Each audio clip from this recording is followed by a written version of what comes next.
Boom. All right. This is awesome. Want to give a quick shout out to young Jamie Dew for making it for today's episode. Woo! Co-hosting Extravagante. That's right. And the man of the hour, Pat Campagnola. Got it. Got Nailed it today. That's the first time I think I've ever gotten somebody's last name. It's a tough one. That's easier. I've had some where I've just gone off the rails, but it's an honor to have you here today. We had touched base probably a while ago, but obviously with the state of the world, things have been busy, and you didn't have to really explain too much to me on that because I know you were mildly apologetic about it. But given the circumstances, there is no way to avoid the type of strategy it was required to navigate the situation, especially because you're in the fitness industry as well in some regard. Right. So I'm glad we eventually made it happen. But yeah, the last year's been a challenge. Real challenge. And for those of you who don't know, Pat is the owner and operator of the 10th Planet in Springfield, 10th Planet Jiu-Jitsu. That's right. Through Eddie Bravo. Do you want to talk about that a little bit too, for people who don't know the ins and outs of what you do? Because obviously, as for those of you who do listen, we've heard some stories here and there from young Jamie Dew over here. I've neglected to give proper shout outs. Yeah, he's the young grasshopper. This is the sensei. Yeah, so I own 10th Planet Jiu-Jitsu Springfield. We're actually in Agawam. You're in Agawam now? Yeah, we started in Springfield, and rather than completely rebranding and starting over that kind of stuff, we just kept the Springfield name as our kind of broader market. But yeah, we're in Agawam. We're in Springfield for I did see the upgrade from pictures and stuff, and it looks like you guys really got a better setup in Agawam. Oh, for sure. Beautiful spot. And it's funny because I've known about you. Probably I've been like 5 people deep, one person away, if you know what I mean. Like I don't know, Jeremy, you, Ian, Healy, Alex actually. Oh yeah, the whole squad. Alex, and those are all people that I've known, and I'm probably not too far away from visiting. I keep putting a bug in your ear about it, and I've been flaking hard. The thing is that you came here, or he came here, and now you got to come. I do. I really do. You got to come to the gym, and I will. I totally will. During the summer, I had the luxury of actually getting to roll with Jameson because he had a little bit more room at the time, and that's very fun. You know what I mean? And you set aside the ego, you set aside any expectation, and you just go through the reps and have an objective without expectation. I think it's a fantastic workout in general, and I don't think a lot of people realize that because it's easy to kind of. I'm sure you see it, and this is kind of what I want to dive into. Like, how often do you see people going into that setting with these expectations and maybe go too far or hurt themselves or try hurting somebody else? Oh, man, we've seen it all. The full spectrum of the expectations. People come in just wanting being a workout. A male-dominant thing. People come in thinking they're already going to know how to fight and dominate everybody, and everything in between. So that's the challenging part of the business, is just managing the expectations and the personalities of the people coming in. The jiu-jitsu is the easy part and the fun part. Yeah. The hard part is I would assume recognizing that there's more strategy than brute force. Absolutely. That's the first thing I learned. I probably only rolled twice with you guys, really. Maybe 3 times. I don't know. I completely slaughtered him, by the way. I mean, tap now. Oh yeah, I probably tapped out like 10 times for 5-minute round. Every 5-minute round, I tapped. I didn't get you once, but it's still mind blowing how much strategy is involved. Yeah, and that's the cool thing. You only need to know a tiny bit more than somebody else. To be effective.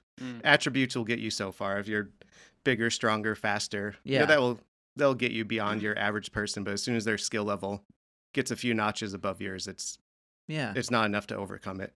So how long have you been doing this? Because obviously you've been doing it for a while.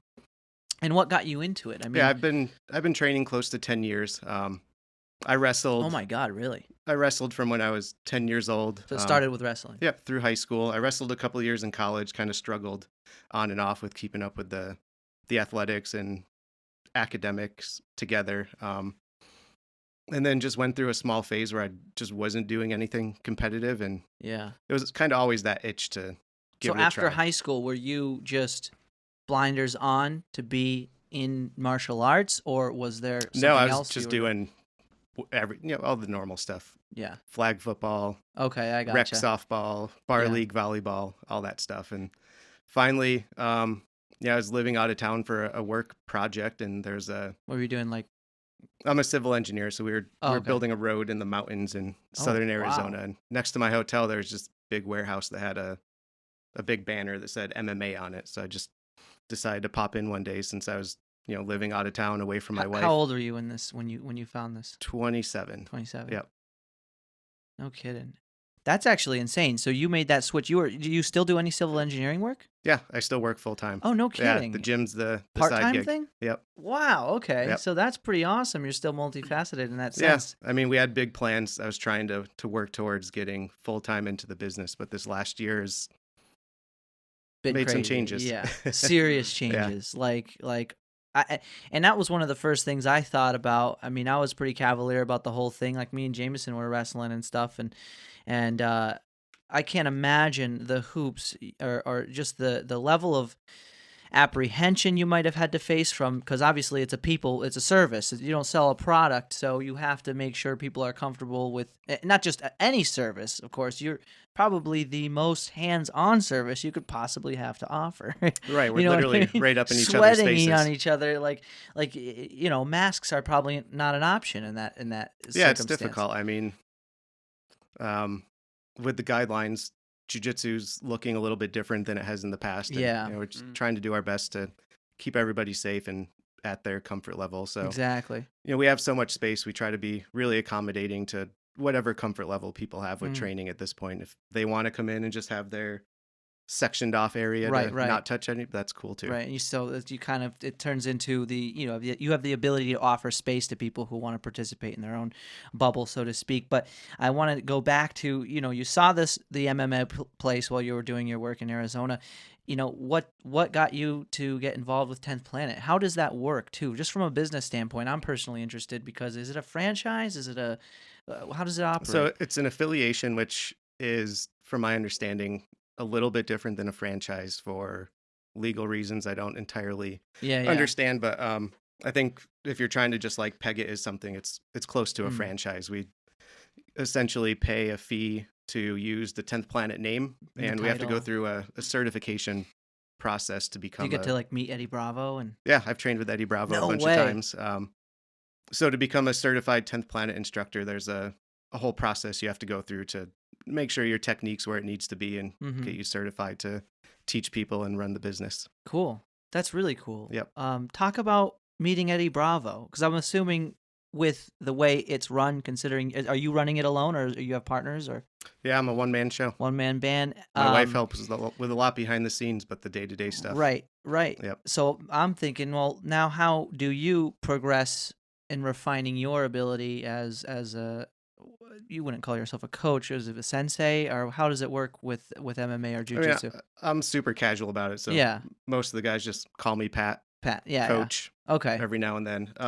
So I guess to take it back more to the beginning, the guy I was training with at that MMA gym he was kind of interested in 10th Planet. So there's like bread and butter 10th Planet techniques, and that's what he would teach. Mm-hmm. And when it was time to move back home a few months later, he's like, hey, I think this style would be good for you. Why don't you take a look at it?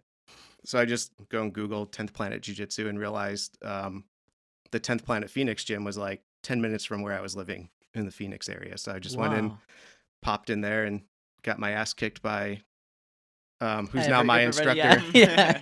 Anybody, I would assume. Yeah. In the beginning, actually, the first class I went to there, nobody else showed up. It was like a really? It was like a stormy night. Oh shit! And you got to get the one-on-one wrath. So in Arizona, people just don't go outside when it storms because it's so infrequent. So I just got the one-on-one beating. Oh man! And I remember I paid him up front for 3 months in full and just never looked back. Yeah, and then that was it. And then you just kind of. Yeah, so I've stuck with him. So 10th Planet Phoenix was the first of the 10th Planet affiliates. So he's still my instructor, John Boteo. Oh, no kidding. So this is the guy who still teaches you. And he's still the guy you would consider more like what belt do you hold right now? I'm a brown belt. Brown belt? Yep. Wow. He's a black belt under Eddie Bravo. Holy shit. this past year, travel was tough, so I haven't been out there in a little over a year. Usually I try to get out to see him once a year, and then I try to bring him for a seminar every couple of years. Yep. Go out to Phoenix, yeah. That's actually a treat, I would assume. I mean, Arizona's beautiful. Just to emphasize, too, the degree of discipline required to achieve these belts. I mean, time frame wise, what would you think the progressions would be through the belts, and how many different belts there are? Just for people who are listening who probably aren't familiar with the belt system, because everybody can say, "Oh, I got a black belt," but what does that exactly mean? Because some places, right? Correct me if I'm wrong. Not jujitsu wise, but maybe karate or something like that.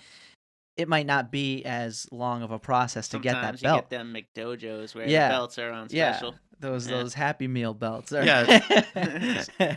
So the common saying in Brazilian Jiu-Jitsu is that's an average of 10 years from start to black belt. Okay. And of course, all that depends on how much time you're training. Yeah. So if you're training 2 hours a week versus a guy that's putting in 10 hours a week, of course, the time frames are going to be different. But that 10 years is, I think, based on your average person, your hobbyist that's not a full-time athlete. So they're training, 3-4 hours a week. They're fitting. So they're on that average of 10 years to get their black belt. They're probably doing it more as a side hobby versus a competitive hobby or something like that. I think that's how most people start, at least. How does it go? So it's white? For the adults, it's white, blue, purple, brown, then black. Okay. And what was I going to say? To emphasize that, I mean, talk about the difficulty in achieving the black belt. Now, what do you think how much longer do you have till you have a black belt? Because you're at brown with 10 years under your belt. You're probably getting close. I mean, yeah, I've been at brown belt experience like for I think just about 3 years. I think my 3-year anniversary of my brown belt promotion was last week. So, oh wow. When you congratulations, that was, oh my gosh. Okay. When you go out on your own and open your own school, move across the country from your team and everything, you're accepting the fact that it's going to take longer to get the next promotions, and it's just part of it. Same thing I tell the students: just keep your head down, keep working hard, keep trying to get better. The belts come when they're ready.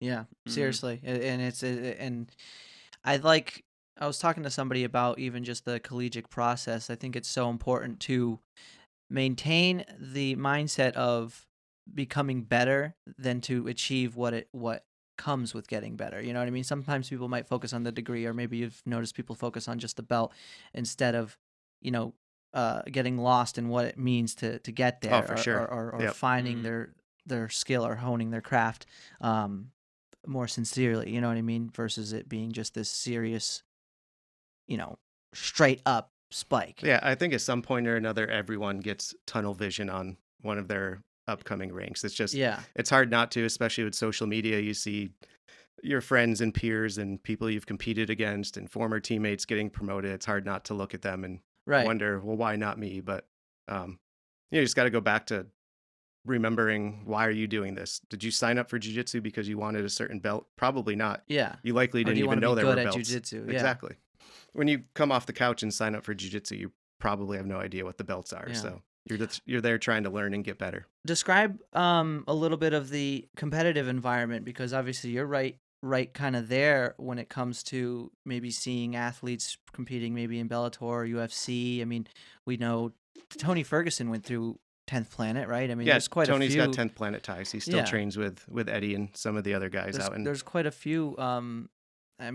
Quite a few might be an understatement of athletes who might go through 10th Planet or Team Link, and how many competitors are there with the associative craft you guys are doing? There's Team Link, right? That's another one. Yeah, so I mean, there's jiu-jitsu schools everywhere at this point. Team Link's one of the more well-established academies around here. It's more well-established, you think? Team Link's been around for a long time, yeah. Wow. And they have affiliates spread around New England as well. Okay. Yeah, I do know a couple people, I think, who go through Team Link. Obviously, through association, I know a lot more people through 10 Planet. So that's surprising to me. But how often do you see, progressive athletes who go into MMA? Not just jiu-jitsu, but maybe. I think it's one of those things, those people are probably venturing into jiu-jitsu already with the goal of of wanting to fight MMA. Yeah. I think it's more rare you take people that are just training jiu-jitsu and decide they want to go, add their striking and wrestling to it and try to fight MMA, but that certainly happens as well. But I think it's more common. Those people already want to fight. So, jiu-jitsu is just that one aspect of it. Yeah. Yeah. It's one component of many. We just had shout out to, Ali Zabian for coming on, because we had a great conversation about that as well, and he touched base on something you might not hear very often from MMA people, but the importance of not just practicing your striking or just practicing your ground game or whatnot, but like also staying in shape, maybe even having a strength and conditioning program as well, and those types of things sort of all tie together. And it's not just one. Obviously, I would assume if somebody only practices one of, I don't know what you would say, what makes a complete fighter, maybe 3 components or 4 components, just one of them isn't going to do. Yeah, there's a lot that goes into MMA. That's why it needs to be a full-time job for those guys. Yeah. Just squeezing in the time to work on your grappling, your striking, your strength and conditioning, your meal prep, everything. Diet. It's crazy. Oh man. We were training combat jiu-jitsu this past week. Oh yeah. And I just gotta say, I don't want to fight Pat in a street fight. Are you familiar with combat jiu-jitsu? No, yeah. Talk about that. So it's jiu-jitsu that allows open hand strikes only on the ground. Yeah. So there's no striking on the feet. So, you just wrestle to the ground. And once you're on the ground, you can open hand strike to the face, to the body, whatever. So you're allowing striking just with your palms or something? Yeah. So basically, like, what ended up happening last week is Pat mounted me, of course, and as always, and I'm sitting there trying to get him off me, just getting slapped in the face, just over and over and over again. I'm like, man. All right. Yeah, what I like about that is, you don't have to get hit in the face really hard to recognize. Yeah. You're in a spot where you could be getting hit in the face really hard. So, we just do kind of little pitter-patter smacks in the face, but it's enough to realize if someone's really trying to hurt you. You're in a bad spot. Those are gonna be really effective strikes. How much do you put into conditioning people not to exert their ego in that instance? Kind of going back to what we were talking about at first, but you seem like a very collective and calculated kind of guy who I wouldn't, in other words, just from even this brief getting to meet you and talking, I mean, I wouldn't feel comfortable, in other words, sparring or having to learn from somebody who might be trying to beat somebody out of only predatorial. You know what I mean? Just out of being better instead of being informative. Right. I try to lead by example when it comes to that stuff. I think one of the most important things with a gym and a team like ours is just the culture. Yeah. So, it all starts with me, and then we have a crew of guys that have been around for a while who just kind of spread that amongst the new people that come in. There's create that environment. Yeah, we don't. So that way you don't need to have those direct awkward conversations that frequently. Right. Occasionally you still do. You get some knucklehead that just wants to be a tough guy. Yeah, he's not catching the drift of how chill everybody else is, and you have to pull them aside. But for the most part, everyone gets it. That's the one thing that I always feel like I tell people about our gym is that, like, it's just full of so many good people. Like, that's awesome. And I mean, this is the only jiu-jitsu gym that I've been to, but like, I don't know if they're all the same way. I don't know if it's just jiu-jitsu making guys just like chill out and like, but I feel like our gym does really well on the like lack of ego front. Yeah, and that's the best compliment personally that I get from people, and they'll just be like, you have a lot of really good guys here. Yeah. And I'm thinking like, oh yeah, our guys are good at jiu-jitsu, and they're like, not just good at jiu-jitsu, but like really good guys, just fun to be around. For the most part, everyone's looking out for each other. Injuries happen just accidentally. It's the nature of we don't have anyone maliciously trying to hurt people. Right. And I would assume it comes with the territory a little bit, being that it is a sport in which you're humbled pretty frequently. And once you get conditioned to that, you all of a sudden might have less expectations that cater toward the ego or something like that. Because with those kind of sports, there's a lot on the line, right? You can perceive it that way, and you'll find, correct me if I'm wrong, but there's quite a few martial arts that are oriented in a way that allows for meditation practices and stuff like that. You'll find maybe more in Eastern culture.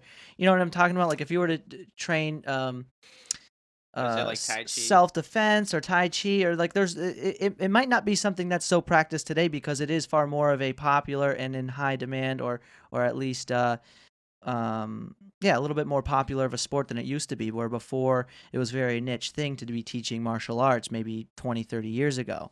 But 20-30 years ago, a lot of the martial arts, at least it seems, and you could probably correct me if I'm wrong, incorporated a some kind of meditation, some type of uh, maybe respect practice or something like that. Like I don't know. So I think one of the coolest things about jiu-jitsu is you can reach that meditative state. Yeah. As a bystander, it might not look like it, but once you know enough that you can, we call it flow rolling. You grab a partner and you're flowing through positions. You're not trying to finish your submissions. You're not trying to exert a lot of strain through pressure. It's just kind of going through the motions. So that's hard to do. It's hard to do. It is. You have to. Yeah. It's like your technique's got to be at a good level. You got to understand how to flow from one spot to another. But it's like, if I grab Jameson and I'm going to sweep him and he's going to give me a reasonable amount of resistance, but he's not going to stop me from doing it. And then, I'll get on top. I'll lock up a submission. I'll make sure my position's good. And I'm going to give him a chance to escape. And then he'll get on top. And you're just kind of seeing how you connect the dots. And you try to get to the point where it's kind of thoughtless. You're just literally flowing through the positions. Yeah. It becomes natural at that point, flow state. That's a big one. So where do you go from here? So, now that things are kind of coming back, do you have forward ambitions? I mean, how often do you get to see, I want to actually talk about like your, when you were meeting out Eddie Bravo and how that all went. Because I'm a pretty big fan, and we recognize him. If for those of you who listen to the Joe Rogan's podcast, as a pretty wild guy. Got a NASA hat on today. He'd probably be pissed, Yeah, I just want to say to Eddie that I don't know about his whole flat Earth theory. I don't know. Dude, how about that though? What do you know about that? About the flat Earth? Yeah, like with his theory on that, I mean, the thing with Eddie is it's that same level of passion is what made him such an innovator with jiu-jitsu. So it's. Yeah, I don't get much into the conspiracies, but the way I take it is it's just that same level of passion. It gets into everything. Puts in everything, so he gets an idea about something. Because he's also a musician. Yep, he's a really good musician. So that passion goes into everything. Yeah, I was actually pretty interested to hear about how he was into music too, and like how that was like. Yeah, what does he? He was into music before jiu-jitsu. Like his. Yeah, what is his music career, anyways? His big goal in life was to make it big in music, and jiu-jitsu ended up being the thing that blew up instead. So, I mean, he still works a lot of music. You can definitely see his creativity through his jiu-jitsu, like translating the musical creativity to his jiu-jitsu. Like he has super unique styles for sure. Yeah, he's a really good musician. I think he plays guitar, plays the drums, plays the keyboard. Yeah, sings a little bit.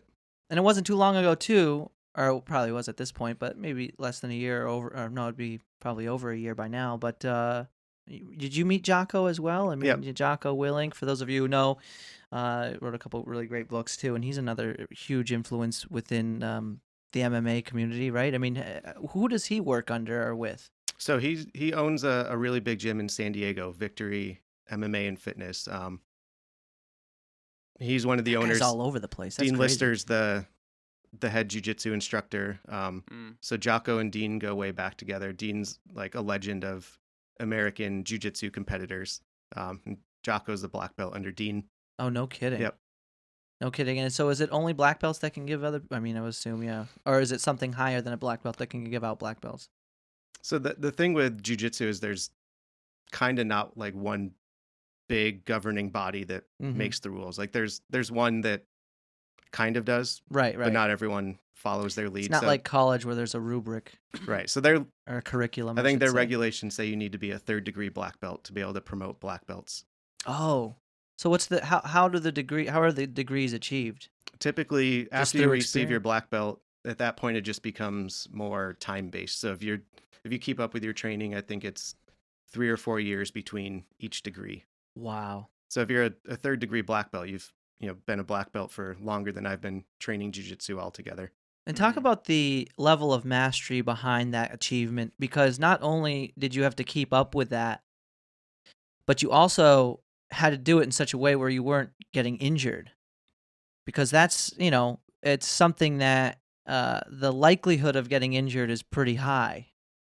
You know what I mean? I'm just saying, through the reps, I mean, there's probably way more people who have attempted to get a black belt than there are who have one. Yeah, managing your longevity and keeping your body healthy is a big part of sticking with jiu-jitsu. I think you talk to most jiu-jitsu practitioners that I'd say 40 and older, they're going to tell you a lot of their regrets are not taking care of their body when they were younger. Yeah, dude, this thing has been... Keep going though. Sorry, yeah. Anyway, things been getting me, man. Yeah, that makes sense because like Monday through Friday, like I'm going hard. Yeah, right. Every roll, and it's diet. It's probably not good. When you're young and feeling athletic and full of energy and explosive, you're using those attributes, and generally, those are going to lead to more injuries. Where you watch someone that's in their 50s out rolling with somebody, and they'll be utterly decimating somebody with their skill level, and it looks like they're just flowing through the motions. Walking through it, yeah. They're probably a lot more calculated. Ton gives me some good rolls. Yeah, we have one of my blue belts. He's 53 maybe. Yeah. In his 50s, but the guy's a stud. Yeah. One of the hardest rounds in the gym.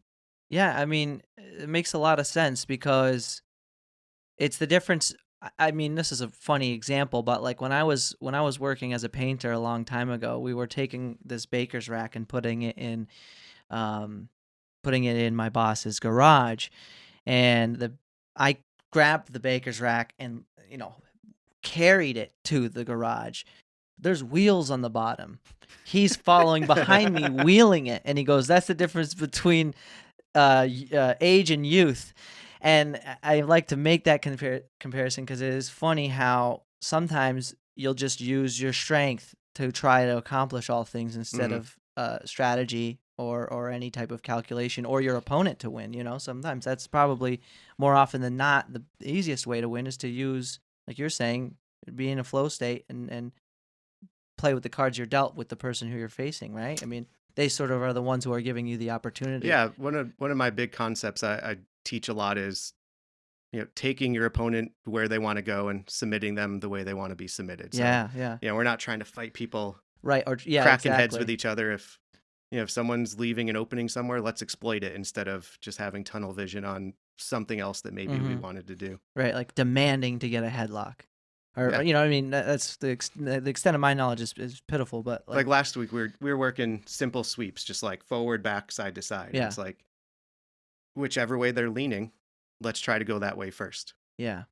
Instead of trying to go the opposite way where all of their resistance is. I am gonna knee slice past you, and I am gonna arm triangle you no matter what. Yeah. No, that's the worst. Yeah, exactly. Because it's like, how can you demand to get an arm bar? You know what I mean? You could find it based off of, I would assume, what your opponent is offering you in that given moment, right? But you couldn't just power through. Yeah, and I mean, you probably wouldn't want to, right? I mean, once you really master some things, then those opportunities present themselves a lot more. Yeah. And then, of course, the bigger the gap in the skill is. Yeah. Well, I definitely, one of the things that when I first started jiu-jitsu that really just like blew my mind was like, so like there's this concept of like framing, right? Yeah. Where you use the structure of your body to support weight, and just rolling with Pat specifically, the first few times I rolled with him, and he's just like using his frames and just like tossing my entire body weight like with minimal effort. Yeah. I was just like, this makes no sense. I don't understand.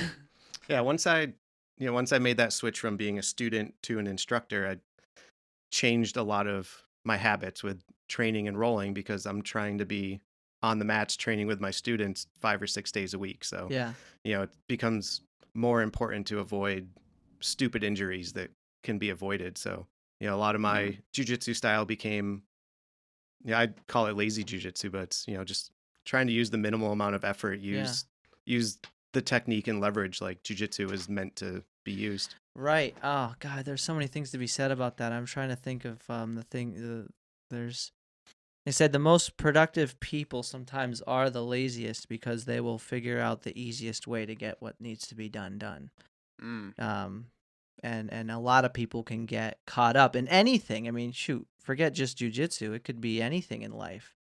Hard work. It's the difference between hard work and smart work. That's what I meant to. That's what I was thinking of. Because sometimes, again, trying to just use muscle or a copious amount of energy, sometimes you don't have to, or maybe more often than not.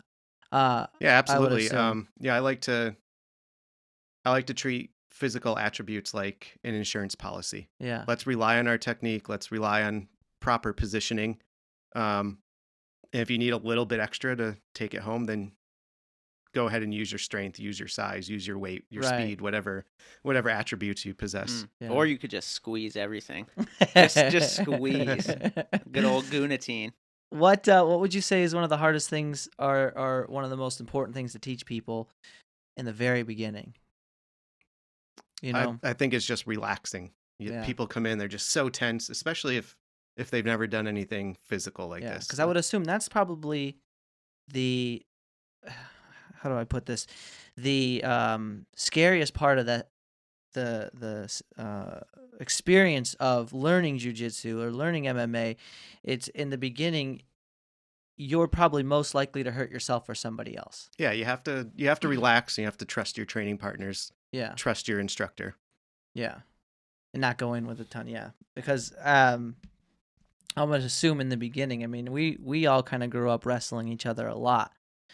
And shit, we would just do whatever it took to get the job done. Yeah, like tap out, you like squeeze in, and you're like squeezing the side of their head. You're like, come on, give them a nugget. Just being comfortable with that kind of physicality though it helps. Yeah. The hardest is you get someone that's maybe in their 30s and 40s who's never done anything like that. They've never been really hands-on physical with somebody. It's hard to push through that discomfort. That's a great point. Because I feel that way, especially with wrestling people who I don't know. Like now I'm going to be this physical with somebody I've never met. And like, are they okay with it? And you don't, there's no natural scenario where that plays out usually in real life where it's not a really bad thing. So it's hard to do it in a meditative standpoint, like from a collective standpoint, I feel like cool and calm standpoint. In jiu-jitsu, when you roll with somebody, there's sort of like a lot of nonverbal communication going on. Like right when you slap hands and like, you come to a clinch, you sort of already have a feeling of what to expect from somebody. Yeah. Yeah, gauge the vibe. The most dangerous combo in a jiu-jitsu gym is two brand new white belts trying to roll with each other. Yeah. Because neither one of them know how to chill. Neither one of them really know how to do anything. There's no objective. They're just both amped up and just trying to crank on whatever. And that's where your most likely injuries are to come. Mm-hmm. So we try to do our best when we have new people, try to partner them up with someone that's more experienced. Like Jameson here, he's good at grabbing the new guy and kind of showing them the ropes. We got Jameson here. Well, now, what made you decide to have him do some training with? You said you actively are working with some people as well now? Yeah, I teach a beginner class on Friday, yeah. Yeah, so what made you make that decision? What was it, like 6 months ago, maybe? Yeah. So, a little while back, him and Andrew approached me asking if they could kind of tag team a Friday night class because we didn't have any classes on Fridays at that point, and I told them to go ahead and give it a try. That's awesome, because I was going to say, that must be quite a bit of responsibility delegating those types of things, and then obviously still teaching people. And it is. It takes a lot of trust on my part. That was a hard thing at the beginning, too, when I started giving some teaching responsibility to other people, because whatever they're doing is a direct reflection upon me. So, but nothing but good reviews up to this point. Yeah, that's good to hear. I definitely appreciate that. Now, what entails a class through through 10th Planet? Like, what do you mean by a class? So I have a pretty typical class structure that I run. We're usually an hour and 15 minutes to an hour and a half. So we'll start with a warm up. Usually, whoever the most senior student is in the class will organize and put together the warm up. It's just it's a lot of just basic warm up movements.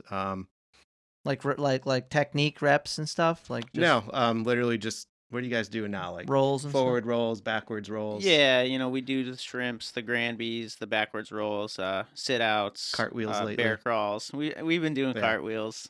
Yeah. I kind of give them free run of it. There's 3 or 4 movements that I say keep these in here. The rest of it just gotcha. Get everybody warmed up. And then I'll teach technique for 30-40 minutes. Yeah. So I'll teach. Everyone will break out, partner up, drill the moves, kind of bring them back in, adjust a few things, send them back out to practice. And then after that, it's open rolling, which is just like, sparring for everybody. Yeah. And the reason I ask is because I wonder sometimes how much people understand that things like this are available to them within their community. You know what I mean? Because let's be honest, most people will probably go to a gym and just lift weights or something, or take a class. And when they think of a class, it would be just like a group workout or just some type of cardio. Right. But I feel like there's a lot of people who would really enjoy that setting. And obviously that setting, in my opinion, would have much more to offer. Now, taking care of your health is taking care of your health. But there's obviously ways, like I was explaining to you, where you can do that without being so monotonous, because lifting weights is pretty damn boring sometimes because it's objectiveless. It's kind of, unless you're just trying to get to your set, but that's not really that exciting. You get to 15 or 20 reps or whatever it is. It's like, oh, okay. So there's a difference between achieving that level of health with an objective like playing basketball or a sport or MMA. And I think it's great for people to know, and for those of you who are listening to understand that these things are available to you. And what's capacity like for you guys? Are you guys back to 100%, or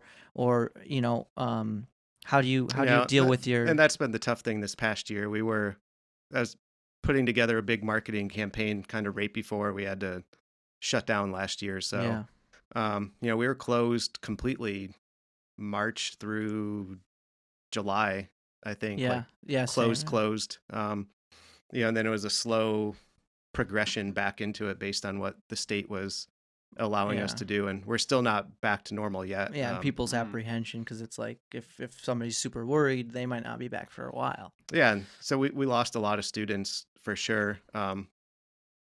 The crazy thing is, through all this, we've had so many people reaching out to us that want to get into it, like right now. And it's just, we got a long wait list just trying to wait until things get back to normal. List because of the capacity you're able to have. So we have capacity limits. And for close contact activities like jiu-jitsu, we're supposed to keep it very small group and no one crossing over from like group A to group B and stuff like that. So it's, we're still a little ways from being able to just be completely back to normal. Yeah. Yeah, it's definitely. Unfortunate. That tournament that you held though. Did you guys that was recently in February, have one? Right? So we hosted a tournament February last year. So like we had this huge tournament in-house, and then we were locked down a month later, which is crazy. Like business had never been better. Yeah. Things were booming. It was a fantastic tournament. We had 8 different schools come in. It was a quintet style tournament, so 5 athletes from every school came and competed in a elimination bracket, right? And it was a great turnout, great competition. So pumped. It was so That's cool, awesome. Man. Yeah, so it was a team format. So your typical jiu-jitsu tournaments, everyone just enters on their own. You go against the people that are your weight, your experience, your age. This one, each team picked 5 people. Yeah. There's a maximum weight limit for the team. I forget what it was. It was like 850. It was okay. Yeah. Yeah, it was 850 pounds total. So, if you have a 250 pound guy, then the rest of your team's all going to be little guys. Or if you spread it out evenly, the average is like 170. So yeah, 8 teams. We put like no promotion into it. I was doing it just because I wanted to have fun. Right. Competitive experience for our guys, and just the place was packed. It was crazy. We had so many people. Someone called the fire department. Oh, great. Oh, to evac people? I think just to come check on capacity. You got to be real. Bored. Oh, it was such a sweet tournament, though. They showed that's up. Awesome. They watched for a minute and just left. Yeah, that's ridiculous, man. Some people. The out of all the competitions that you've held and or participated, what's a highlight for you? Because I'm assuming with the amount of years under your belt, the things you've seen or experienced yourself, you probably have some pretty significant takeaways.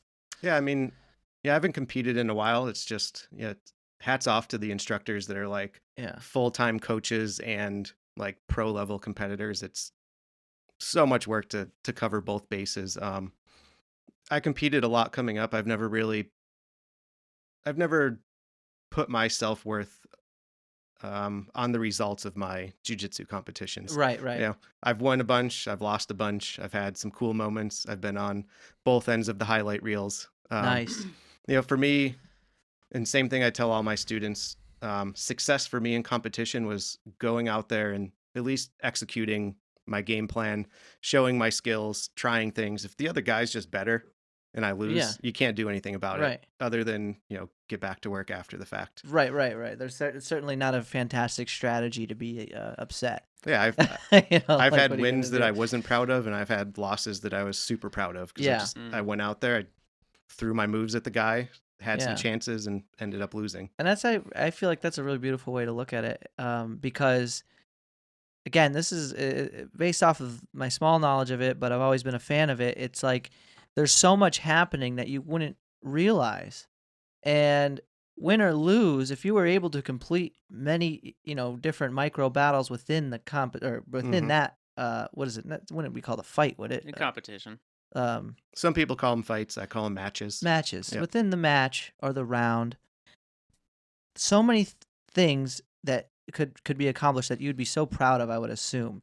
Whether it be like getting out of something, holding up a good defense, maybe even almost securing a hold that is difficult in that position. It's a huge hurdle just to show up. Mm-hmm. Yeah. I mean, if you look at... Oh, you have to make weight too, right?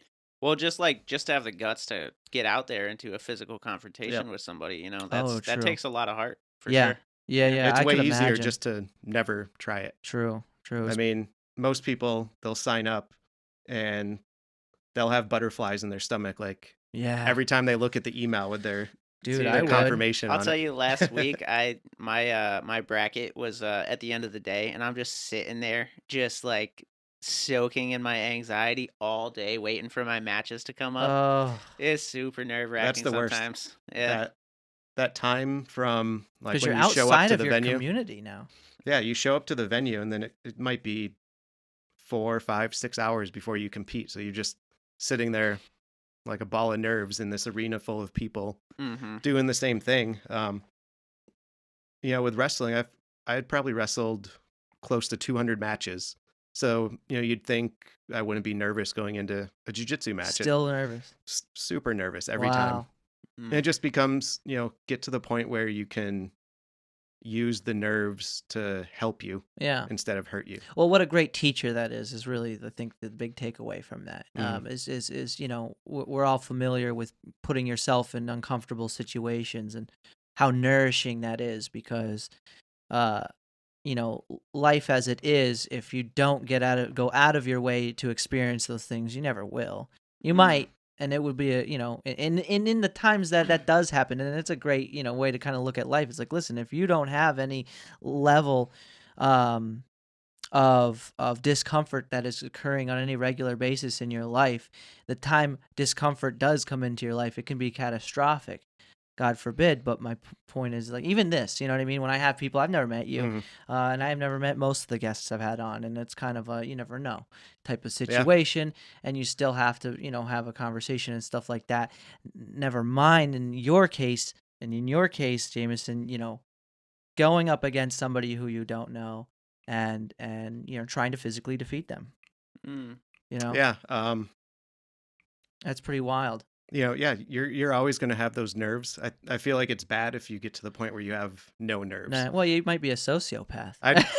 You know what I mean? Like, it's kind of natural. I went through a phase. I was really struggling with the competitive jitters, or I'd kind of go out there and freeze up and not perform. So I worked so hard on it. I ended up to the far extreme, and I'd go out for a match against a really good guy and just like feel flat. Yeah. And just like, well, there's not certainly put in the effort needed. I would assume there's certainly a level of meditation and I don't mean maybe in the conventional sense of meditation, but then in the sense of controlling your thoughts and emotions, because that's sort of the onset or offset of that feeling. Yeah, and everyone has a different way to handle that. Yeah, and if you let the symptom of the human mind take hold, you can overthink the situation. Probably be a good experiment on psychology for someone to just like walk around the arena before a jiu-jitsu competition. That would be interesting. See all the different ways that people are handling their nerves and their stress. Because you'll see people that are just like, they're amped up, they got their headphones on, they're probably stomping around, probably listening to heavy metal, stomping around. Yeah. Trying to ignore the you know, and on the other extreme, you'll see guys literally taking a nap in the bleachers, just like that's their way to zone it out. Guys like Bruce Lee who look so composed, you know, who might have been in some way staples of that mastery, where some people master the physical, and maybe there's a level of mastery that might only consist of that of the mental. You know what I mean? I don't know if you've ever come across somebody who seemed more composed than you would ever imagine. I don't know if that even exists. I think that's usually but I'm just me. saying, People always tell me that I've never never looked nervous for competition, this and that. I'm like, I am losing it on the inside. Yeah. Like, I feel like my body's trembling, and they're like, no, you look like you're good. Well, I would say your personality definitely seems to be complementary to what you do, because if you're high strung, those situations might be pretty explosive. I don't want to show those emotions to the other people. Yeah. That's probably a good sign too.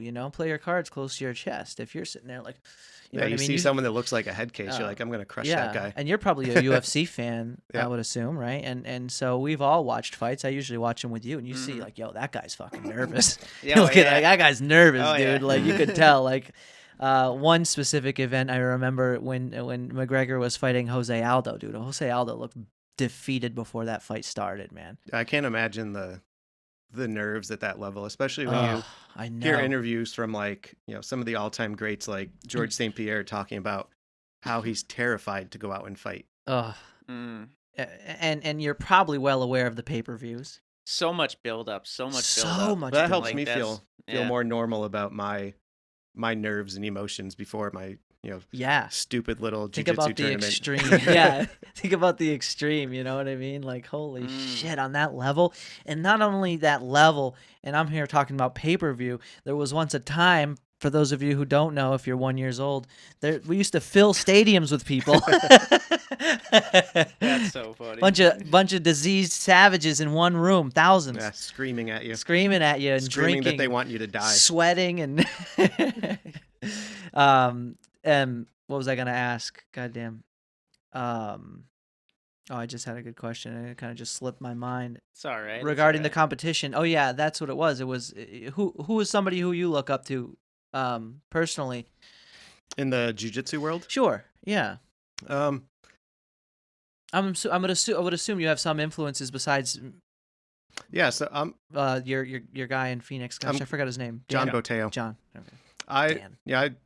Since I've been in it for 10 years, I kind of look more up to some of the old school guys. I'm not a fan of kind of the McGregor influence that's found its way into jiu-jitsu. Yeah. I'm that's not the big popcorn on people. Yeah, I'm not big in, no matter how good someone is, it takes more than just victories to have me be a fan of you. So and McGregor was he wasn't really great ground game anyways. I just mean his attitude and the brashness is kind of worn off on the jiu-jitsu world, because it, just like MMA, it sells. It gets you the big matches, it gets you some more money, but outside it's of theater. Yeah. Outside of the 10th Planet world, I look up to, guys like Marcelo Garcia. He was just he was an assassin on the mats with technique. Yeah. And never told anybody about it. He just did it. Yeah. He let his work speak for himself. Yeah. That's huge. And it's a quality that sometimes you don't see as often, whether it be for one reason or another. But it's definitely refreshing to see it in person. Yep.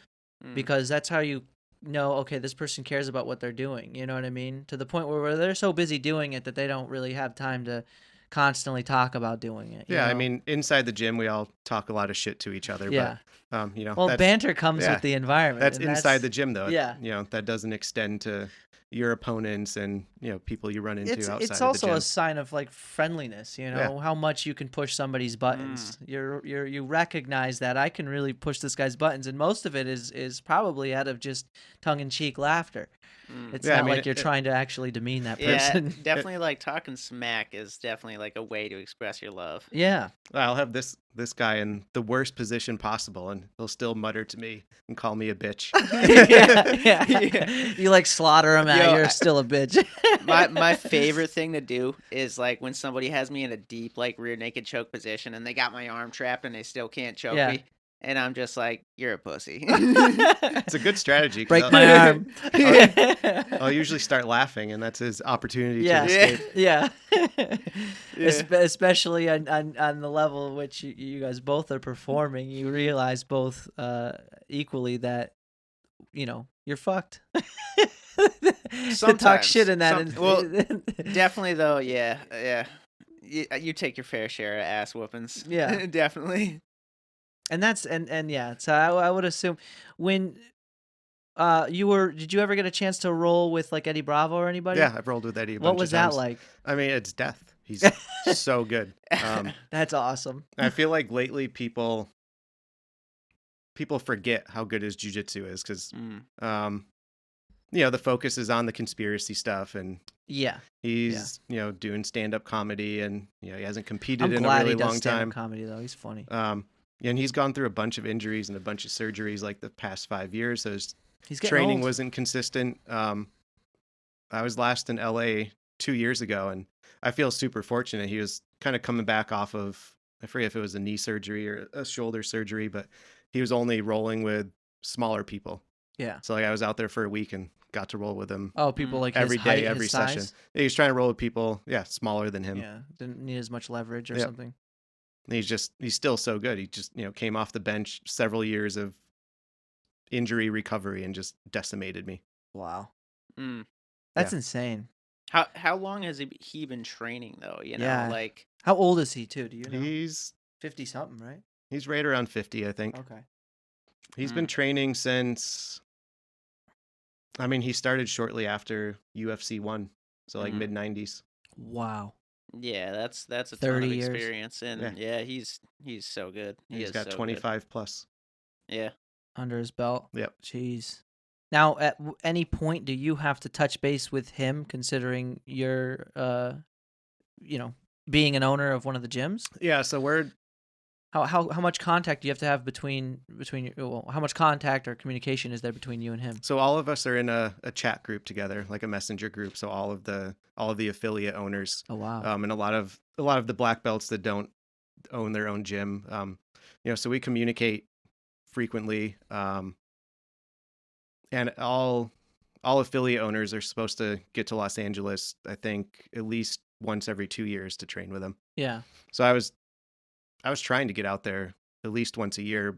This last year's put a hindrance on that. But, hopefully once travel gets back to normal, I'll be able to get out there again. People can get out there. Do you have any ambition to try and, I mean, I don't know how you would possibly evoke this, but I was wondering, considering what you do with 10 Planet, ever sponsoring or working with an athlete in their camp, or like what kind of availability do you have, if any, with athletes who are up and coming to go into UFC or something of that nature? So we've had a handful of like local up and coming MMA guys come through the gym. Because I would assume that might be somewhat of a goal of yours, being that you're in the position that you're in. Because that would be great advertising. And I'm kind of indifferent on it. If they want to just embrace what we do and train with us and have that be, their jiu-jitsu part of the camp, I'm all for it. Yeah. I'm just not super interested in having to cater a specific program towards someone trying to work towards that goal. Yeah. If someone's at the pro level, that's one thing. Like those guys pay their coaches to run a camp just for them. But, someone that's up and coming, I think they need to just put their head down and take jiu-jitsu class like everybody else. Right. Because I would assume there's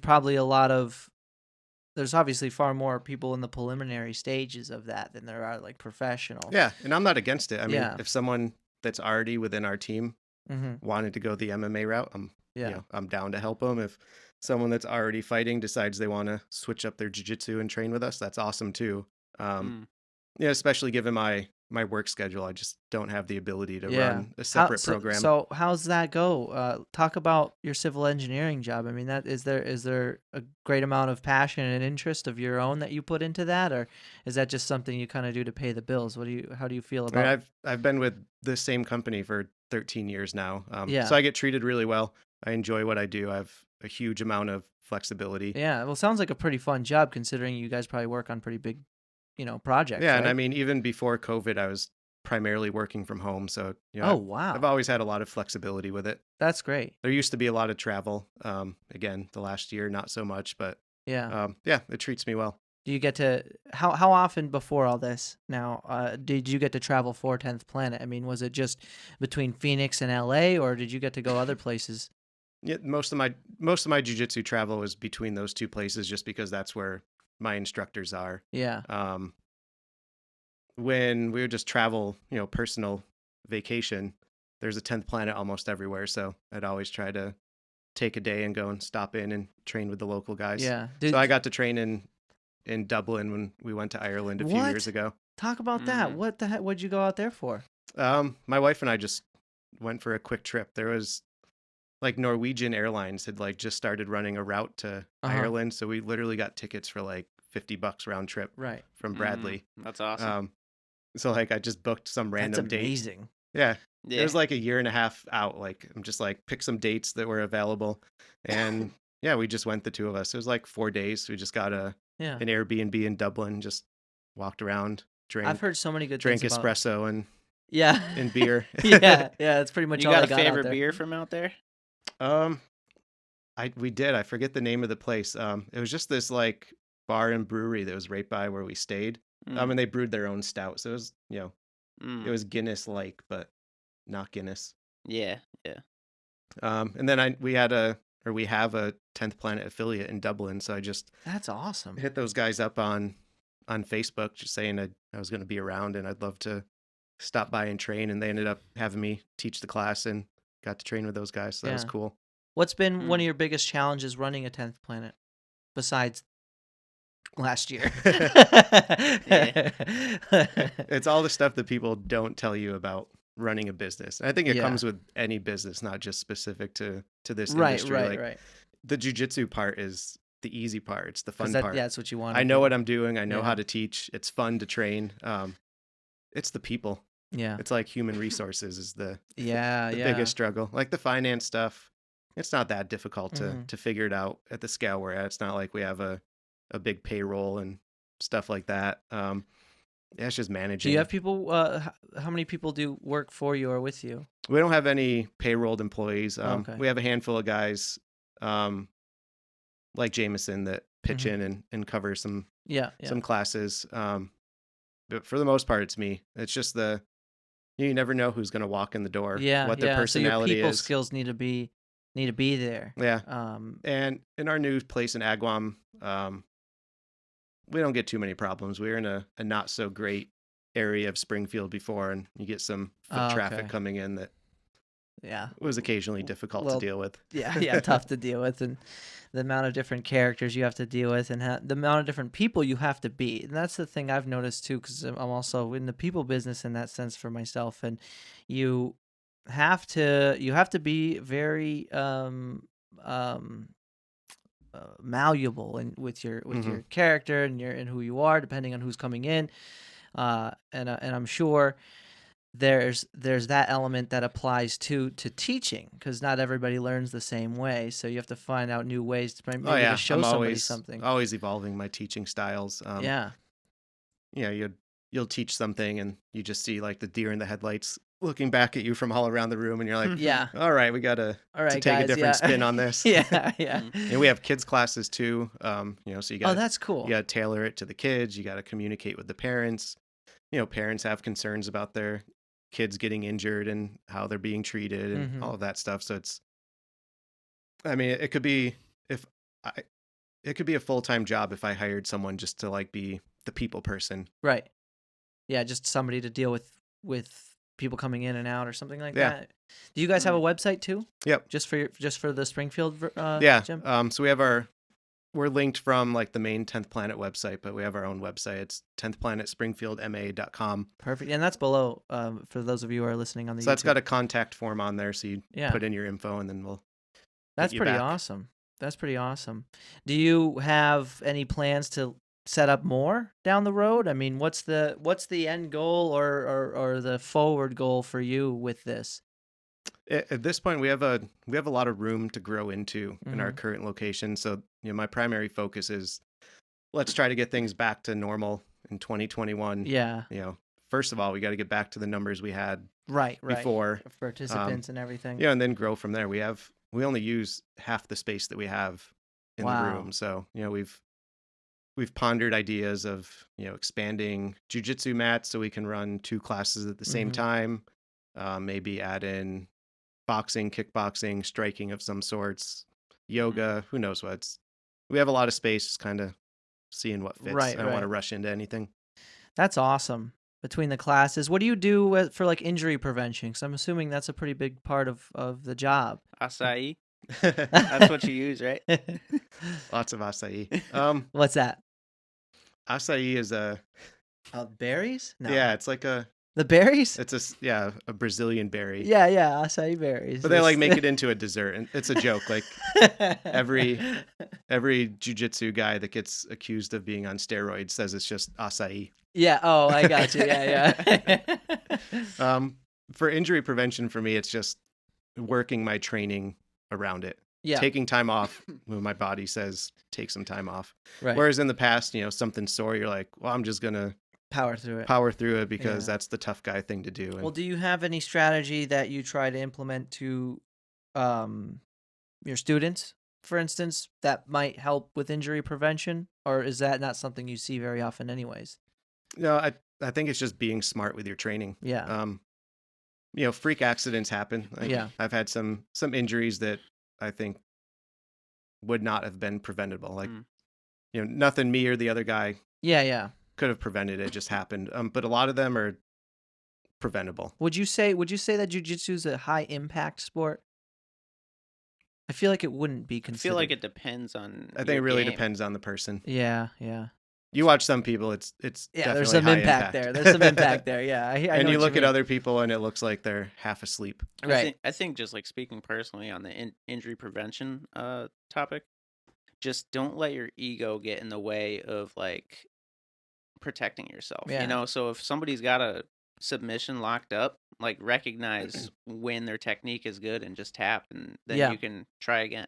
Yeah. Versus, I'm not gonna let you beat me. Yeah. And then you like tear something. I meant to say this earlier when we were talking about ego, and I forgot. It's like I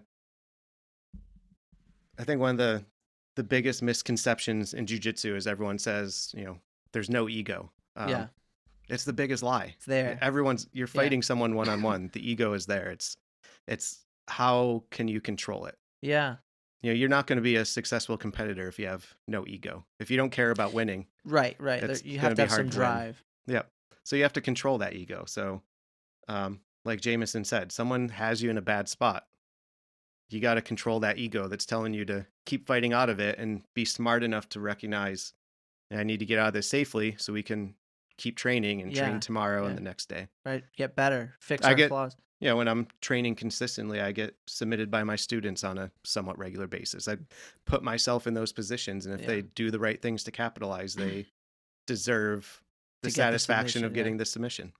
And that's a good point too, because in so many different ways, in so many different forms of literature, the ego is painted out to be this bad thing, and I don't think that that's ever really the case entirely. I think you just made a great point that the ego is something that needs to be controlled, like many other things, or not controlled maybe tyrannically, but more out of controlled in a balancing way. Yeah, that's exactly what I was to balance and to maintain balance within it, because obviously, like you said, without ego, why the hell would you even show up? Yep. Why would you even wake up? You just got to keep it in check. Yeah. I think if you look at anybody who's successful at anything, like they have an ego and a sense of pride that keeps them striving for greatness, So like take Elon Musk, for instance, like he takes pride and he has he's definitely got a little bit of an ego, and that's okay. Right. He's not being malevolent about it. You know what I mean? Like he's not being evil. Yeah, I think there's balance in everything. I think ego can drive you towards success, but if you take it too far, obviously you can hurt yourself and others around you. Yeah. Yeah.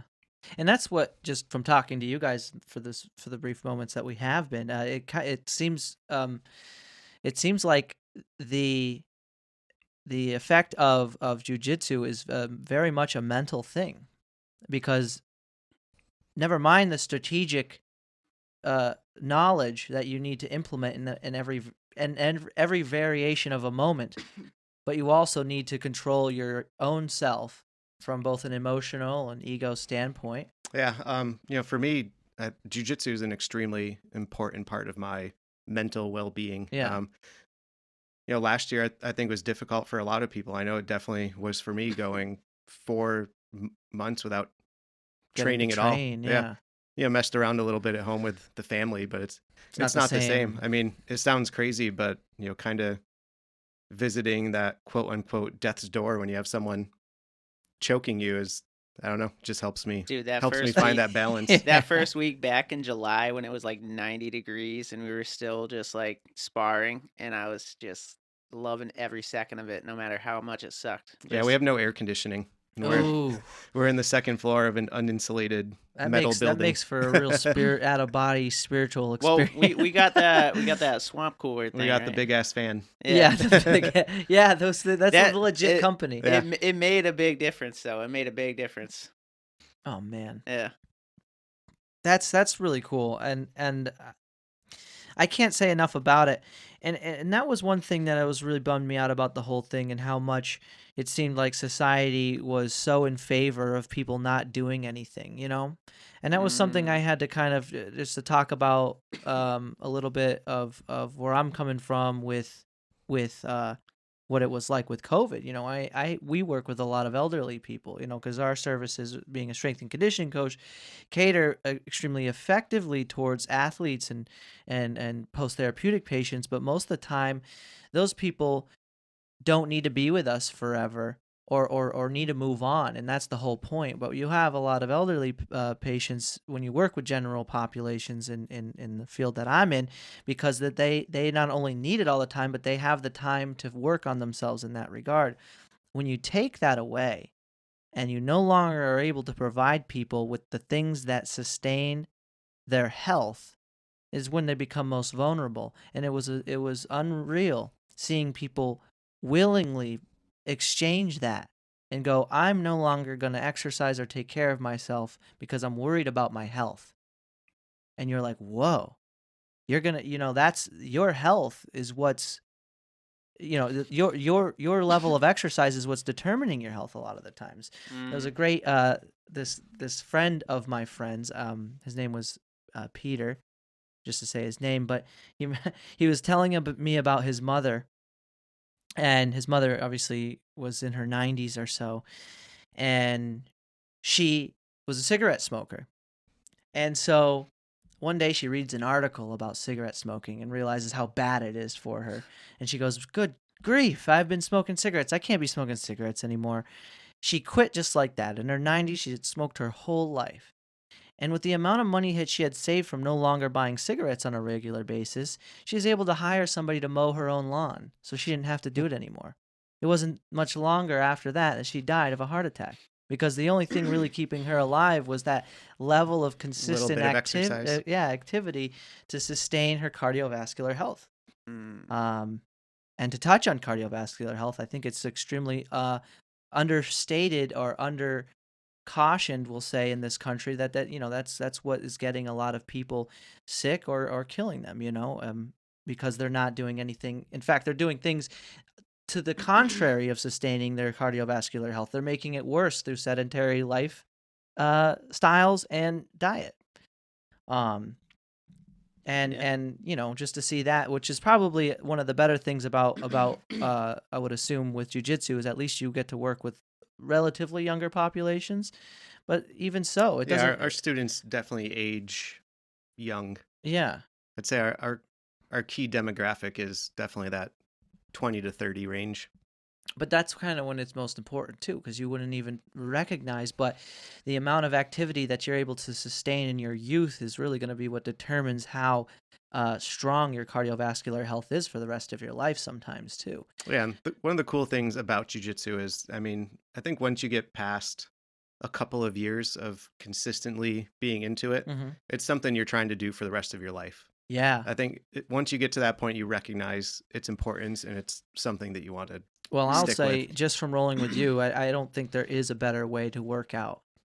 Yeah. Like literally, from a cardiovascular standpoint, a strength standpoint, there might be a few things that would compromise certain ranges of motion, but that only comes with you trying to mindlessly destroy somebody. You know what I mean? Like, you could hurt yourself or somebody else, God forbid, you know? But, yeah, I definitely think, like, with most physical activities, there's definitely, like, certain hazards of movement for sure. Especially with jiu-jitsu.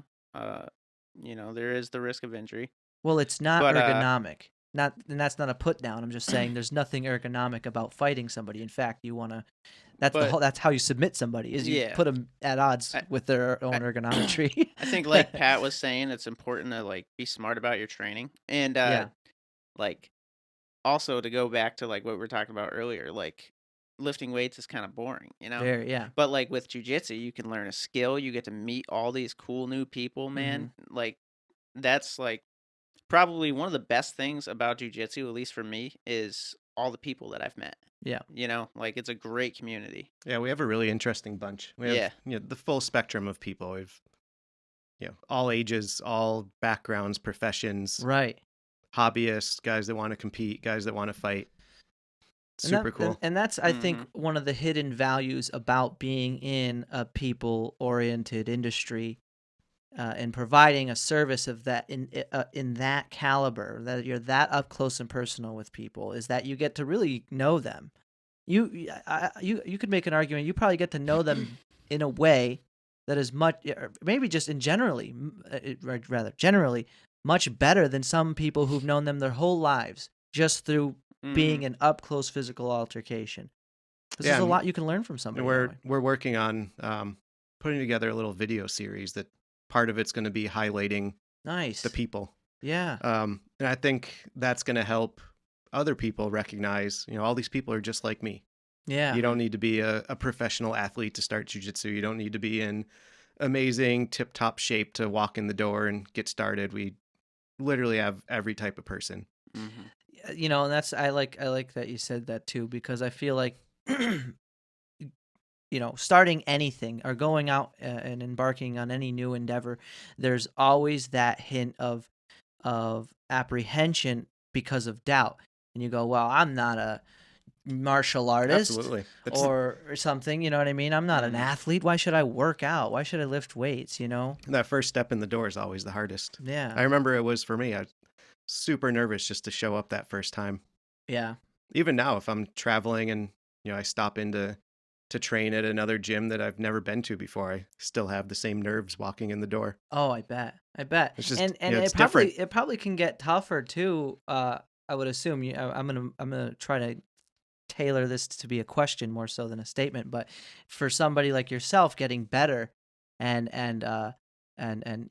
soon enough being a black belt, you're still brown belt now, black belt later. But my point is that you have to sustain a reputation. Do you feel that that's a pressure sometimes? Oh, absolutely. When I go out to LA to train with Eddie, I get put through the gauntlet. Yeah. Everyone knows that the instructor from out of town is visiting, and yeah. I mean, he's got so many good students out there, and it's awesome getting to train with all those guys. But it's the ringer. No bars hold. Yeah, or nothing's the held saying? back. Yeah. They just go out on you. That must be a freaking trip, though, to get to see Eddie and work with the guys out there. How often do you get to go out to LA? Is that where they are? Yeah, they're in downtown LA. Did they move? Do you know if Eddie moved? I know a lot of those guys ended up going to Texas. I don't think so. I think he's still around that area. He's still around. I think he's still teaching all of his classes downtown. Yeah, in the ideal world, I would try to get out there once a year. Yeah, that's my goal. Say.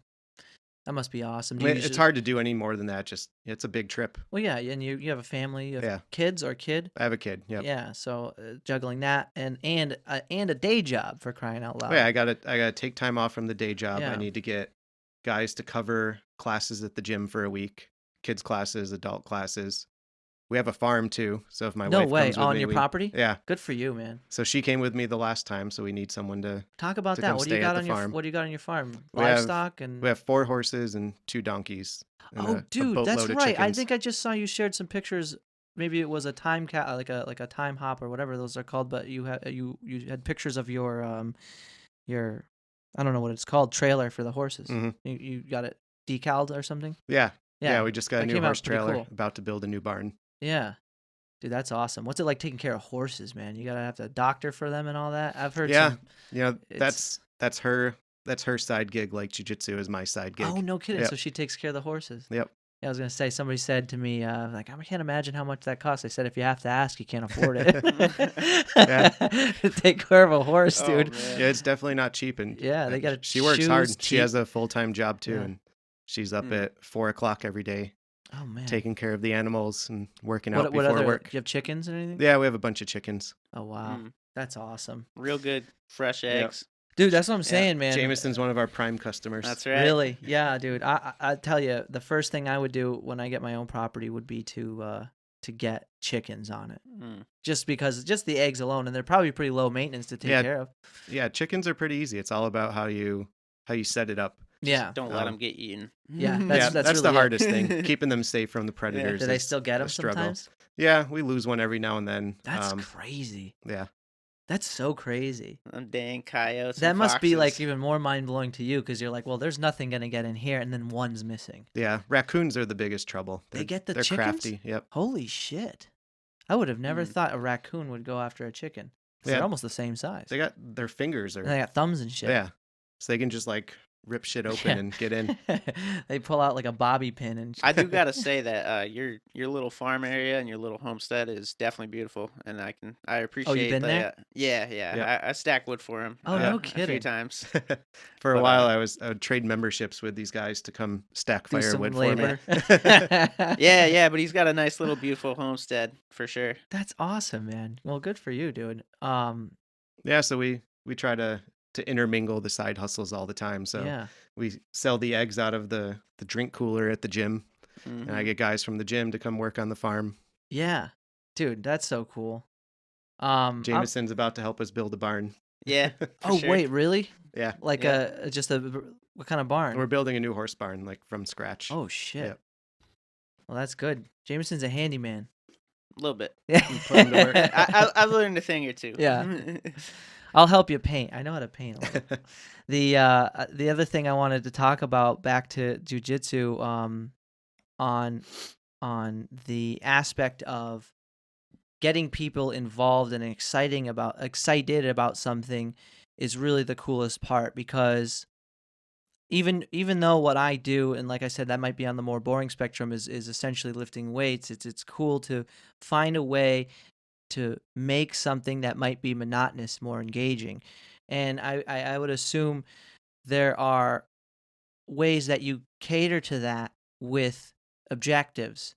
Like for instance, I'll be training somebody on mobility or something like that, and they'll notice a difference in maybe their gait, their stride, the ability to run, lateral strength, or whatever it may be. And that can be the objective, besides just working out, because oftentimes people will gauge success or progress off of a visible factor, and sometimes it's not that. Sometimes it might be deeper than that. It might be just knowing how to navigate a situation when it comes at you, especially when you're on the ground rolling with somebody, or just lifting weights. You kind of will end up getting a better insight as to how you're improving, because some people don't recognize their own progress, is what I'm saying. Right. And if you're not, or I should say, if you're able to show them how they've progressed and be like, listen, man, when we started, this is what was going on, but look at you now. They might have overlooked that completely and might be doubting themselves yet again. You know what I mean? So there might be levels to that doubt, like we were talking about. For sure. I think people not I don't think I know people struggle. You start at the same time as somebody else, and you guys are just always going up one rung at a time. So it's easy to not recognize that you improved because you're like, I started the same week as Jameson, and I still can't beat him. Maybe he started a month earlier, so he's always had a leg up on me. He always beats me. We both train the same amount every week, and I just can't catch up to him. But it's like, don't judge yourself on how you're doing against Jameson. Recognize how much better you've gotten each week. Yeah. You have good and bad nights too. Yeah, you do. So I try to make a point to let people know, and I recognize their specific improvements. Or if I've been training, hands-on with somebody, I always try to give them that feedback. Right. Like, oh, you did a lot better in this position than you have in the past. Yeah, and that's kind of the job of a coach or a sensei or a trainer is pointing out where you've improved. And I like that dynamic personally, being in the industry. This might be my 6th year training people, but recognizing that your ability to recognize somebody's achievements is imperative because people are so critical on themselves. Yep. And I will say, again, especially in what I'm doing, people are looking for more muscle or less fat or something like that sometimes. You're not seeing it day by day. They're not recognizing, like, hey, does your shoulder hurt anymore? They're like, oh, well, kind of not really. And I do have better range of motion or something of that nature. You know what I mean? And in the same way, you might have a better palate for demonstrating or what's the word I'm looking for? Pointing out rather that somebody had done so much better under those same circumstances than they did done. Yeah, and that's a personal goal of mine, is to keep getting better as a coach that way. Yeah. Yeah, I'm sure early on when I was teaching, nervous to even talk in front of a class of 5 people, let alone, walk around and give everybody very specific, individualized feedback.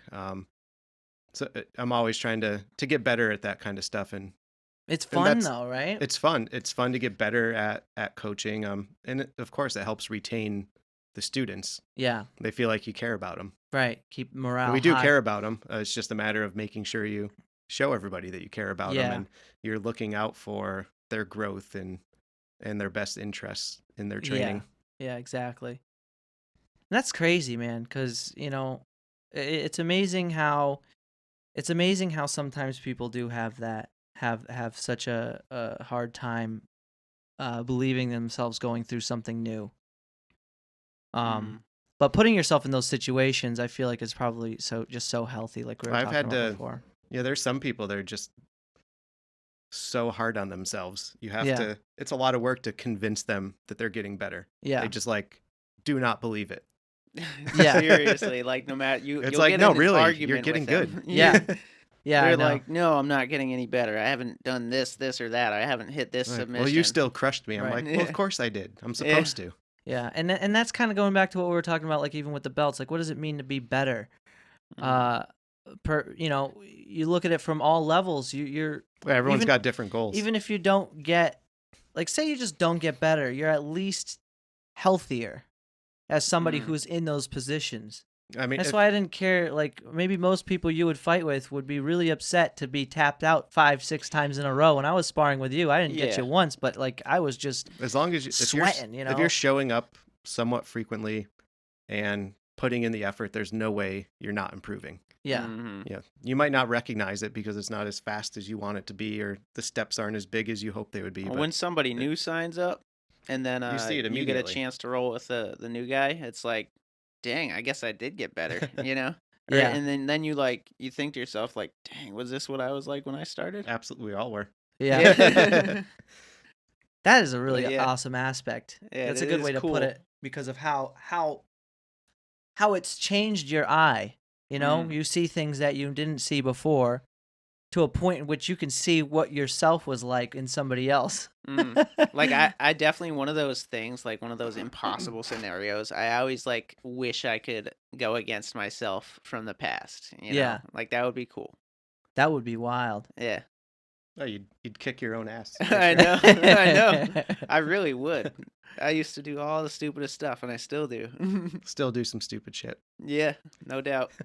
When it comes time for me to start thinking about promoting people, it's some. Yeah, what are some So some associations, they do a test for every rank. So it's like it's written, it's established. Like, you start and there's a piece of paper you can look at that lists out, okay, here's all the things I have to know to get my blue belt, and it's going to take me roughly however much time they say. Are you allowed to hand out purple belts? So in 10th Planet, you have to be a black belt to give purple belts and above. So for me as a brown belt, if I'm going to promote a purple belt, I have to go to my instructor and just get his buy-in on it. So for me with blue belts, I don't like to do the test thing. I don't even like to give people a heads up on it. Like other places will be like, we're doing our once a year promotion. So it comes that month every year and everyone's like, ooh, I think I'm getting my blue belt. Right. I like to just surprise the shit out of people. Yeah. And I'm a little stingy too. So usually it gets to the point where they're probably already annoyed that it hasn't happened yet. It's just, I remember the day that I got my blue belt. All right. So Were you I ended surprised? up. I was. I came in early that day, right? And it's me, Bill, and Pat. And Pat's got me and Bill going against each other, like going pretty hard for like almost an hour straight. And then class starts and I'm tired, right? We go through the class and then I'm like rolling with everybody. Everybody's giving me hard rolls, right? And I'm tired. I'm so tired. He's like definitely set me up to just be exhausted. And then he's just like, hey, Jameson, here you go. And he tosses it at me. Yeah. That's awesome. Under promise, over deliver. And then as soon as I got it, the guys just, you get promoted and then everybody just like charges you and you got to roll with more people, Yeah. Yeah. But it is fun. It's a good time. Yeah. I always try to make it surprising and fun. My criteria is going to be a little bit different depending on the person too. If you're a young athletic guy that's got aspirations to compete and, whatever else you want to do, you're probably going to have to work a little bit harder for it than someone that's, a little bit older and just a hobbyist. Like, once they're demonstrating the skill level, the techniques I want to see, then they've earned it. But if, and I don't care if they're getting tapped out by this guy or that guy. Yeah. In general, I don't really care. But, if you're one of these young competitive guys, you need to be holding your own. Intrigue is a factor, I would assume, because the time you've been doing this, you can tell when somebody's into it and when somebody's half into it or someone's not into it. I would assume it's and some of these bigger associations will use the belts as a way to retain students. So you start seeing someone kind of losing interest a little bit. You throw them their blue belt and suddenly they're back into it. But that's not how we get down. Yeah, I was gonna say that's probably a little less of a genuine experience, but I could see that being nothing wrong. I should say that's could be considered benevolent in and of itself, because even though maybe it isn't entirely honest to their degree of knowledge or ability, maybe it would be the push they need to get there. Sometimes I'm assuming if I were to tap into what somebody would be thinking behind that. I definitely think personally, like just knowing that that perhaps Pat is a little bit stingy, it definitely makes you feel a little bit better about where you are. Yeah. If you get a belt from me, you 1000% deserved it. Yeah. Because it doesn't feel good to get a promotion and be questioning whether you can hang at that level or not. Dude. So I tell these guys, whatever belt I give you, you should be confident that you can go to a competition and hang at that level. Last thing I want to do is set you up to go out there and get crushed because you realize you're not really at that level. Yeah. And it probably comes with truly earning something. Because it pushes the mental aspect too. It's, you're feeling like you deserve it. How long can you mentally feel like you deserve hang on and not lose your shit about it? Yeah. Mm-hmm. That's true. It's definitely a lot. There's a lot more teaching and understanding and learning in that versus being too lenient. Yeah, you got to trust the program. Yeah. And there's a lot of weird ways that affects people too, because that's even why it's important, in my opinion, that as much as in a perfect world all these things could be free, it's important, I've noticed, especially in health and fitness, that people pay for it. Because then why would they show up if it was free? Yep. They wouldn't have any discipline behind I've doing learned that what lesson they do. a couple of times, just, doing events. Like, we'll do Take a sacrifice. It's sacrifices. We'll do a women's self-defense thing, and, we'll put a capacity of 50 people on it, and it's free. Like, come train for 2 hours and learn some self-defense for free. And oh, that's cool. But it'll get booked up immediately. So we turn away a ton of people, and since it's free, it comes the night of the event, and 12 people show up. Yeah. It's because they so it's just small notion there. There's no sacrifice in it. Yep. They've lost nothing, so they don't perceive anything to be gained. Versus I paid $10 to get into this class. Go. Yep. Or else I'm going to lose $10. That's how the colleges get you. Yeah. You already got in debt. You got to show up. 2 years in, you're like, yo, I don't think I want to be a mathematician anymore. You're already $50K in the hole, Too late. Too late, baby. You're teaching math. Yes, forever. Dude, I find that really fascinating, though. You have your own, like, homestead. And, you have your probably a lot of ambition to be self-sustaining and to some regard, I would assume, right? Yeah, it's so much fun. I mean, it's a ton of work. It's something that's lost within. But it's satisfying. Like, we have gardens. I'm trying to get into making a little orchard with fruit trees and berry bushes and that kind of stuff. Yeah, there's definitely something to be said for like homemade American-made goods. I noticed. What are you rocking? The Origin jeans and the Origin boots? My Origin jeans. You got Origin boots on too, bro. Origin boots. Jeez. What's up, Jocko? Shout out Origin Maine. 10% below. Type in Jameson and Pat for 10% off. Yo, actually though, I'm pretty sure if you know Drew Weatherhead, I'm pretty sure he's got a promotional discount for Origin stuff. Oh yeah. Yeah. Yeah, I just tried Mulk for the first time. It's really good. I know a guy. Chocolate peanut butter.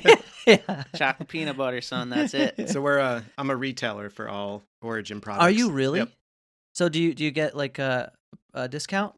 Yeah. So I keep stock of all of the. I don't have all the supplements, but I have all the supplements that everyone wants to buy. Nice. Regularly. So we usually have all the Mulk flavors. We carry the Joint Warfare. Is there any ways people could access that from this if they're watching? No, ours is all just retail. Just at the there gym. At the gym. Yep. Okay. Well, you guys will have to visit then. Got to visit. Yeah. Sign up for jiu-jitsu while you're at it. Yeah. Mm-hmm. We got the Go drinks. Oh my gosh. The Discipline Go drinks are actually they really good. They are They're like so Celsius kind of drink. Yeah, like a and little the ingredients compared to like every other energy drink on the market, like you don't want to drink any of that stuff. You want a Discipline Go. I need to try one. I have not tried them yet. And I follow Jocko. We got all the flavors. That's awesome. Yeah, no, I do actually really look forward to checking out your gym. But we'll wrap this up. We are at an hour and a half, and I'll give you anything you want to shout out, considering what we talked about, getting back into the rhythm of things now that things are opening back up finally. I'm looking forward to visiting personally. Yeah, that would be awesome. We're still not quite back to full steam ahead, but we are training in a slightly modified sense. The best way to get on the wait list is just hit our website, 10thplanetspringfieldma.com. There's a little contact form on there. Yeah.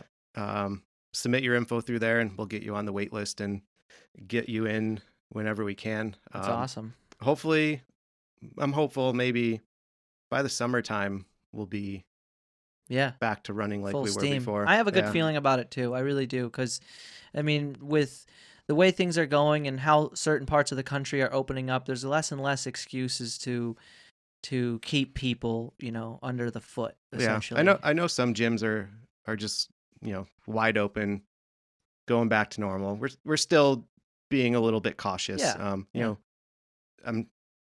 It's good to be. Yeah. It's good to be, but I think having a big influx of people all at once could lead to some bad things. Yeah. Well, the good news is that might happen in the summer when those types of, diseases are down, like, the cold and the flu and now COVID. It's harder for those things, I would assume, to survive in the warmer weather, and it's probably why Texas and Florida and Arizona can get away with what they've just being as they are, yeehaw, yee all day, So we get pretty good summers up here, and I think I think there's a lot to be said. Yeah, and we're trending in a good direction. Yeah, and you deal with an age group that isn't exactly compromised, so you're all healthy people, and that's the name of the game, folks. So definitely, if leave you with one thing, definitely if you're trying to change your life up a bit, martial arts is. I don't think there's any better way to go.